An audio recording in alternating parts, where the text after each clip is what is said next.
Hi guys, I got the first block for you for 2025 for Strength and Movement C. It's a squatting block. I'll just go through everything in sort of the order of the main lift at the start and then the supplementary stuff for the first 4 weeks, and then the main lift for the second 4 weeks and the supplementary stuff for the second 4 weeks. So the supporting exercises for the squatting that we're going to be doing are some hip external rotation moves and some moves to sort of, let's say, well, there's two reasons. One is like warm up the knee through like a middle range, and two is to have some single-legged work in there. So I'll show you the Taylor's lifts first. You're going to set up, a wall is better than the box. It's just that there's no good wall in frame. I can't use these boxes because they slide on the floor. So you need something solid behind you, and it's better if it's a flat wall. The reason being it just stops you from rounding over. Now I don't necessarily need you to have your bum like right in the corner and anteriorly pelvic tilted, but you definitely don't want to be like posterior tilted, like bum sliding away from the wall type deal. So just sort of trending towards anterior pelvic tilt. The weight starts on the knees. Now the important bit for this one is that you're trying to, when you lower down, you're trying to pull down lower. So you're using your glutes to pull down. We'll raise up tall, and then pull down, raise up tall, and pull down. For I think I put in 8 repetitions. And then the last one's just a hold, where you're trying to pull down for the whole 10 seconds.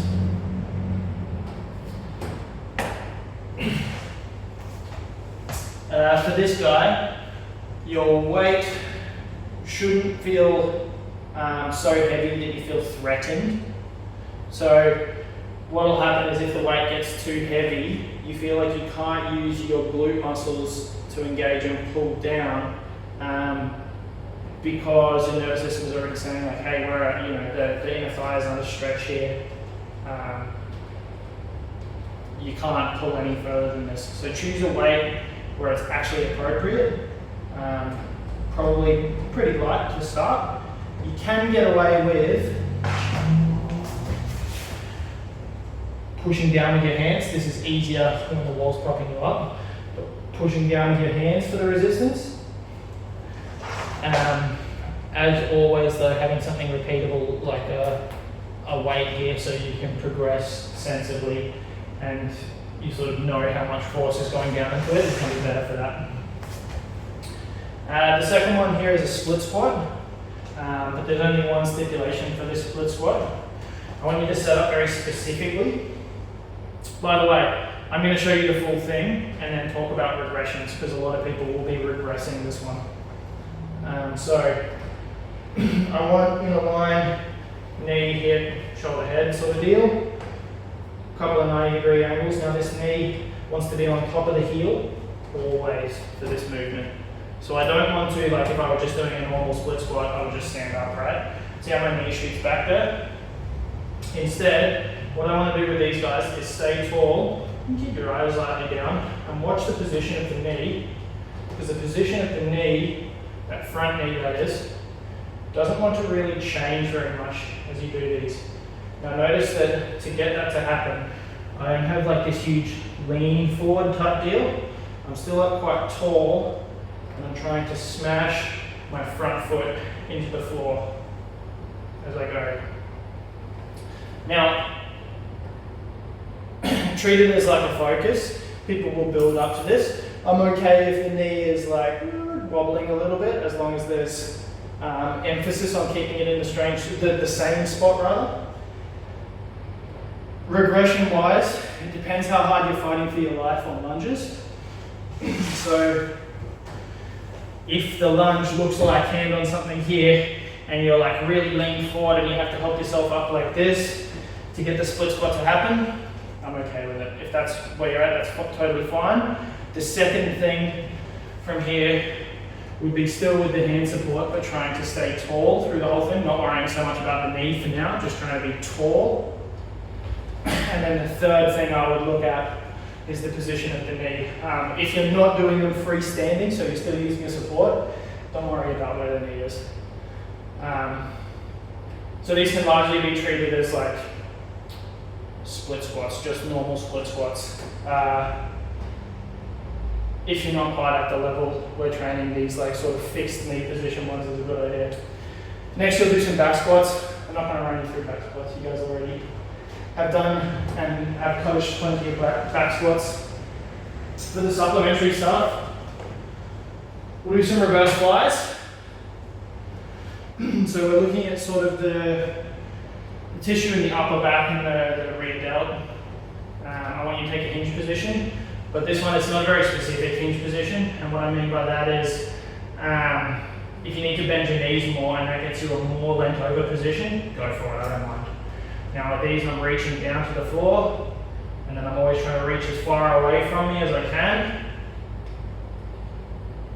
As I raise these guys up, notice I'm not trying to get like absolutely as tall as I can. I'm just trying to reach as far away from me as possible. There's one thing that people stuff up here semi-regularly, because it's probably the best angle to show it. Instead of going out to the side, they'll sort of scoot back like this, which is going to be nice for the shoulder, but for these ones, we're going straight out, right to the side on a 180 degree plane here. If there's any reason why that's causing pain for the shoulder, it's okay to do less range. This would be totally acceptable here, so long as you still have the same intent of trying to reach far away the whole time so that the shoulder blade follows the movement as you go. What I don't want to see here is people using only their upper back to do something like retracting right at the start and then pulling, but really trying to pull it up with their upper back. Instead we're getting a bit more engagement through the shoulder by trying to reach out.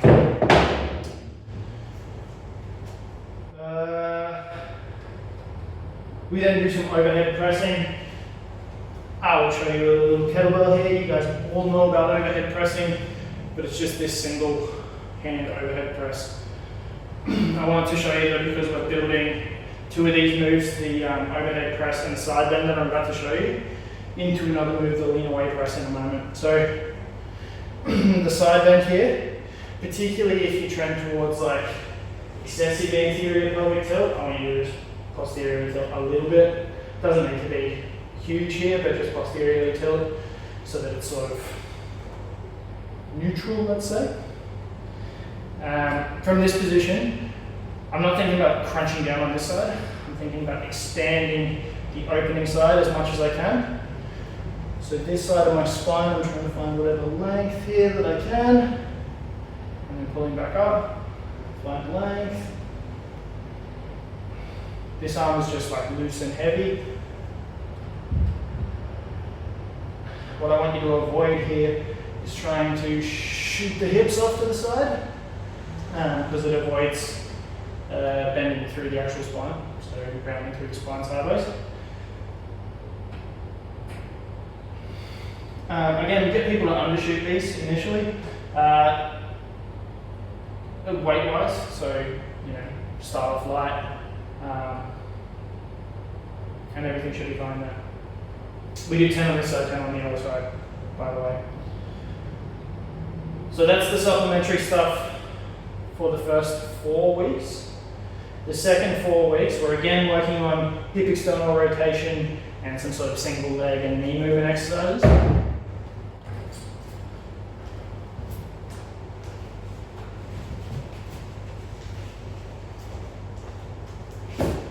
The first one's lying on the floor. This could be difficult to show with the camera, but I'll do my best here. So I want you to set up, lying towards the floor. This foot here is on the opposite knee. Your hands can be anywhere in front of you, but I like sort of lying on one and having this hand to support me here.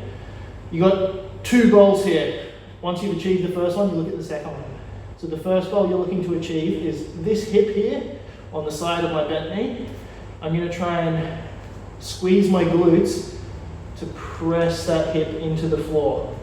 So I'm trying to make, this is an extreme example of somebody who's like doesn't have very good external rotation, but as I squeeze my glute and almost think about picking my knee up, it pushes my hip into the floor. If they can reach that position close enough, I've got, sort of this much distance from my hip to the floor, it's reasonable to start instead, again trying to squeeze the glute, again trying to lift the knee, but actually hovering it off the floor now. So you're either, for 20 seconds, trying to squeeze this hip down into the floor, particularly if you're still really far away from the floor, or for 20 seconds, you're trying to lift the knee up off the floor. So what I wouldn't want to see here is somebody who's like quite hiked with the hip, trying to do lifts like this. That's no good. They first need to try and squeeze their hip down to the floor here. And we also practice some single leg squats. I want you to do these guys with a target. So a stack of blocks or what have you. Plop your knee next to it, sit the hips back, and try and touch down lightly on the stack with the knee here. Your goal will be to progress the distance that you can come down here.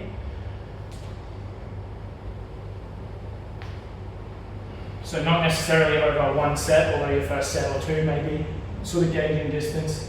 Over the 4 weeks, you'll hopefully end up at a deeper distance. So just you with this one, watch for excessive internal rotation, or valgus knee movement, I suppose I should say. So excessive knee coming over here. Being a single-legged squat, my hips need to be centered over my feet. So my knee coming across a little bit like this, it's not a unwanted thing, totally fine. So I just want really light touches to the floor with that one, or to the target rather. Then you'll do some back squats, again I'm not going to show you. We'll do some parallel raises. So these guys are, if you can think about the movement of the reverse flies, the bent over reverse fly. It's actually the same movement, except rather than the weight being mechanically most difficult out here, the weight is the mechanically most difficult in here. So if you're going to line your side for these ones, you see one at a time, support your head like this, I'm reaching forward. So this is where the weight is the most difficult. I'm always reaching, trying to, now on my fingers, trying to pull towards the roof, and back down. If people need to for a rest, you can totally relax the weight onto the floor. But if they have the strength to hover it slightly over the floor on the way down, that's the best. How do I show you here? Sometimes people will get this happening by just sort of throwing their body around. The body wants to stay still and pretty stacked, so shoulder on top of shoulder. Reaching as you go.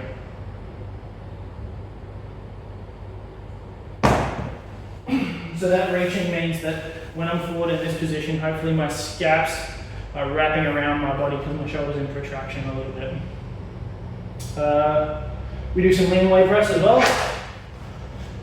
So now let's combine that overhead pressing that we're working on and that side bending to set up for the same, like in the same position that I would for a overhead press, except I'm going to lean to the side like this.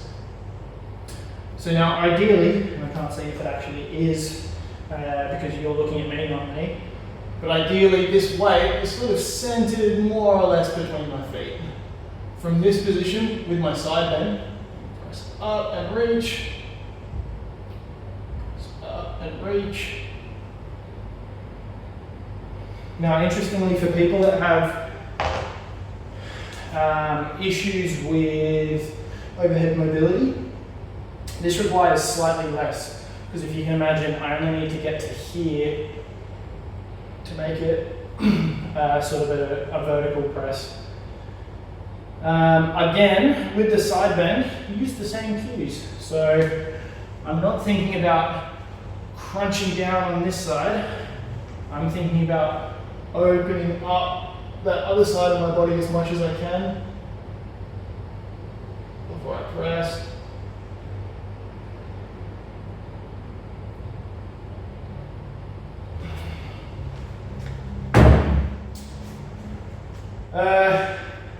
So long as the side bends have been going okay for people, it wouldn't surprise me if you can immediately go to your sort of previous overhead pressing weight straight away.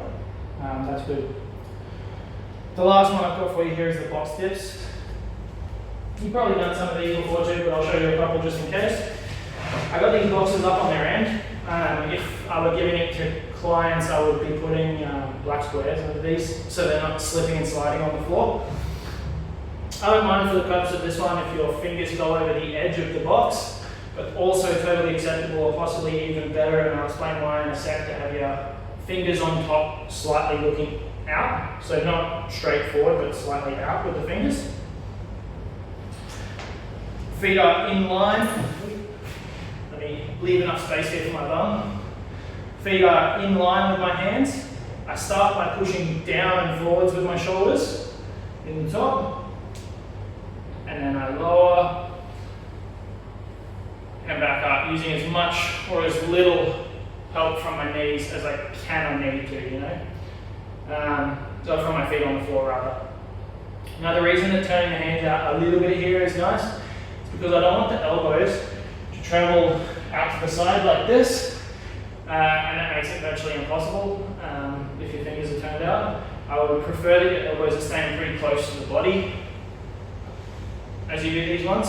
So as an example, if I got my fingers over the edge here, it makes it more comfortable to come down with my elbows straight to the side. Totally still possible to do them with the elbows close, but you need to put more attention into it. Great, I think that's all. Good luck. Let me know if you have any questions.